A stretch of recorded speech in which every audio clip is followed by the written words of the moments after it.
Welcome to PDTV. YCP party అధినేత YS Jaganmohan Reddy ప్రధాని నరేంద్ర మోడీకి రాష్ట్రంలో ఉన్నటువంటి శాంతి భద్రతలకు సంబంధించి లేఖ రాయటాన్ని ఏపీ బీజేపీ పార్టీ అధ్యక్షురాలు పురంధేశ్వరి తప్పుపట్టడం జరిగింది. వైఎస్ జగన్మోహన్ రెడ్డి ఒక్కసారి లేఖ రాసే ముందు గుండెల మీద చేసుకుని ఆత్మ పరిశీలన చేసుకోవాలని, తన ప్రభుత్వ హయాంలో తాను అధికారంలో ఉన్నప్పుడు రాష్ట్రంలో ఎలాంటి అరాచకాలు చేశారో ప్రజలందరికీ కూడా ఎప్పటికక్కడ గుర్తే ఉంది. అప్పట్లో మహిళల మీద, అలాగే పార్టీ నాయకుల మీద, ప్రత్యర్థుల మీద దాడులు జరిగినప్పుడు, మరీ ముఖ్యంగా బీజేపీ పార్టీ నాయకులను కూడా గత వైసీపీ పార్టీ ప్రభుత్వం ఎంత ఇబ్బందులు గురి చేస్తుందో అందరూ చూశారు.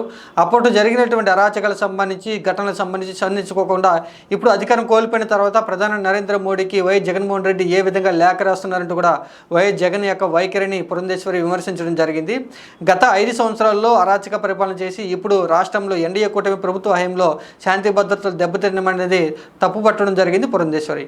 ఇక అంతకంటే ముందుగా ఏపీ బీజేపీ పార్టీలు అయితే వైఎస్ఆర్ కాంగ్రెస్ పార్టీ నుంచి చేరికలు అయితే కొన్ని రావడం జరిగింది. ముఖ్యంగా అనంతపురం, రాజంపేట, సత్యసాయి జిల్లాల నుంచి వైఎస్ఆర్ కాంగ్రెస్ పార్టీకి చెందినటువంటి నియోజకవర్గ స్థాయి కొంతమంది లీడర్లు అయితే బీజేపీ పార్టీ తీర్థమెత్తికి పుచ్చుకోవడం జరిగింది. మొత్తంగా 3 జిల్లాల నుంచి వైఎస్ఆర్ కాంగ్రెస్ పార్టీ నుంచి వచ్చినటువంటి నాయకులకి పార్టీ కండవాలను కప్పి ఏపీ బీజేపీ పార్టీ అధ్యక్షులు పురంధేశ్వరి పార్టీలోకి అయితే చేర్చుకోవడం జరిగింది.